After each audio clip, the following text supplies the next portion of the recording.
हमारा विकास होना चाहिए। सरकार ऐसी योजनाएं बनाए जिसके द्वारा हमारा विकास हो।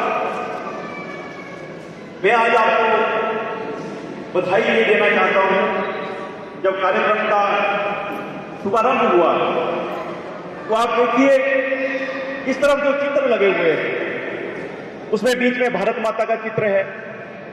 भारत माता के चित्र के साथ दो और चित्र लगे हुए हैं, डॉक्टर श्यामा प्रसाद मुखर्जी का और पंडित दीनदयाल उपाध्याय जी का। ये हमारी पार्टी के संस्थापक हैं जिन्होंने शुरू की ये विचार, जिनके माध्यम से चला जनसंघ और बाद में फिर भारतीय जनता पार्टी। साथ में एक और बड़ा चित्र लगा हुआ, आप सब इस महापुरुष को जानते होंगे, पहचानते होंगे। कौन है ये हैं डॉक्टर भीमराव अंबेडकर। आज अनुसूचित जाति वर्ग को जो सम्मान समाज में मिला है वो इस महापुरुष की वजह से मिला है। इसलिए जब दीप प्रज्वलन हुआ तो डॉक्टर भीमराव अंबेडकर का चित्र भी वहां पर रखा, उनके चित्र के ऊपर भी माल्यार्पण हुआ। मैं आपको यह बताना चाहता हूं कि डॉक्टर भीमराव अंबेडकर को भी अगर किसी पार्टी ने सम्मान दिया, स्थान दिया, तो भारतीय जनता पार्टी ने। जहां इनका जन्म हुआ महू में, उस स्थान को एक बड़े भव्य स्मारक के रूप में भारतीय जनता पार्टी ने उसका विकास किया। जहां ये पढ़े लिखे, उस स्थान का भी जो है भारतीय जनता पार्टी ने वहां एक बड़ा एक स्मारक बनाया, बहुत बड़ा एक उसको जो है स्मारक का रूप दिया। जहां पर इन्होंने अपने अंतिम सांस ली, उस स्थान को भी जो है एक बड़े स्मारक का रूप जो है भारतीय जनता पार्टी ने दिया।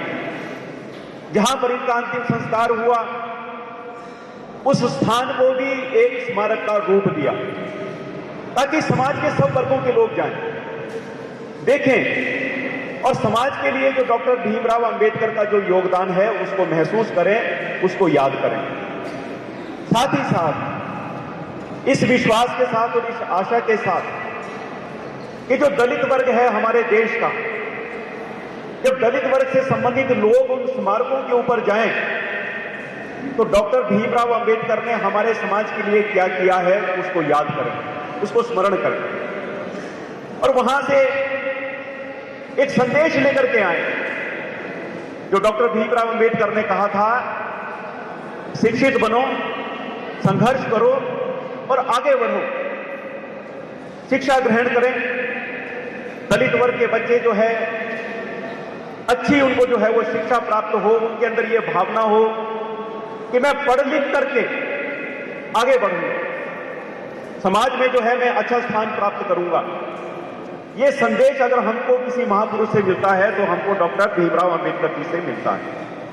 आप पढ़ने के लिए इंग्लैंड गए, आप पढ़ने के लिए अमेरिका गए और वहां से उच्च शिक्षा प्राप्त करने के बाद आप हमारे इस देश में आए और देश के प्रथम कानून मंत्री आप बने। साथ ही साथ ये जो हमारा संविधान है उसको भी लिखने का, उसको भी बनाने का एक बहुत बड़ी जिम्मेदारी डॉक्टर अंबेडकर जी के ऊपर थी। आप संविधान निर्माता के नाम से भी आप जाने जाते हैं। तो मैं आप सबसे ये कहना चाहूंगा, ऐसे महापुरुषों के जीवन के बारे में दलित समाज को जानना चाहिए और पहचानना चाहिए, ताकि हम जो है हमारे को ऊर्जा मिले, हमारे को ताकत मिले, एनर्जी मिले, आगे बढ़ने की प्रेरणा मिले। और ये शिक्षा के माध्यम से संभव हो सकता है। अगर हमारे बच्चों को हम प्रेरणा देंगे, भले हम तंगी काट लेंगे लेकिन मेरे बच्चे को तंगी ना हो, वो अच्छी शिक्षा प्राप्त करे, उसको अच्छा वातावरण मिले। आज देखो हमारे बच्चे कहां कहां पहुंच गए, तो अगर वो पहुंचे वो शिक्षा के कारण से पहुंचे। अगर मैं इस प्रदेश का आज मुख्य स्वास्थ्य मंत्री बना, शिक्षा के कारण से बना। अगर मैं डॉक्टर ना होता तो मुझे कोई स्वास्थ्य मंत्री ना बनाता। अगर मैं पढ़ा लिखा, मैं पढ़ता ना, मैं मेहनत ना करता तो पार्टी मुझे टिकट ना देती। इसलिए कोई सीमा नहीं है जहां तक हम जा सकते हैं। इसलिए आज यहां से ये संदेश लेकर के हमको जाना है कि डॉक्टर भीमराव अंबेडकर जी के जीवन से प्रेरणा लेकर के हम अपने बच्चों को हम आगे बढ़ें, ताकि हमारा भविष्य अच्छा हो, हमारा कल अच्छा हो। और कल अच्छा कब होगा? जब हमारे बच्चे बड़े बड़े पदों के ऊपर जाएंगे। दूसरी बात जो मैं आपके ध्यान में मैं लाना चाहता हूं, ये कांग्रेस पार्टी ने कभी डॉक्टर भीमराव अंबेडकर को कभी मान्यता नहीं दी। कांग्रेस के साथ इनका बहुत बड़ा झगड़ा रहा, इनको मान सम्मान नहीं दिया कांग्रेस ने, क्योंकि उनको लगता था कि ये आदमी आगे बढ़ गया तो सत्ता जो है वो फिर हमारे हाथ से निकल जाएगी, ये व्यक्ति अगर आगे बढ़ गया तो फिर हमें कौन पूछेगा। इनको अलग से पार्टी बनानी पड़ी, रिपब्लिकन पार्टी ऑफ इंडिया, और कांग्रेस के खिलाफ इन्होंने चुनाव लड़े, इनकी पार्टी ने चुनाव लड़े। ये भी हमारे ध्यान में होना चाहिए कि कांग्रेस ने अगर लंबे टाइम तक इस देश के ऊपर राज किया है तो अनुसूचित जाति वर्ग की वजह से किया। हम और आप याद करें, हमारे बुजुर्ग किस पार्टी के साथ थे? कांग्रेस के साथ। कभी कांग्रेस के साथ जो है वो उन्होंने कभी हमेशा वोट जो है वो कांग्रेस को दी। लेकिन मैं ये बात बोलना चाहता हूं, तब में और अब में आप कल्पना करो, जो आगे बढ़े हैं वो अपनी मेहनत से आगे बढ़े। कांग्रेस ने कुछ नहीं किया, लेकिन वोटों के लिए अनुसूचित जाति समाज को जो है अवश्य प्रयोग किया गया, सिर्फ वोटों के लिए। इतना साथ कांग्रेस का दिया, आज तो कायाकल्प हो गया होता हमारे समाज का।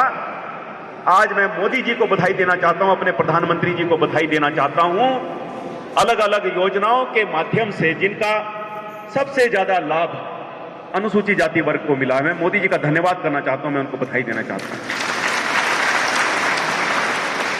मेरे दाईं ओर जो चित्र लगे हुए हैं, इन चित्रों की ओर भी सब देख लो।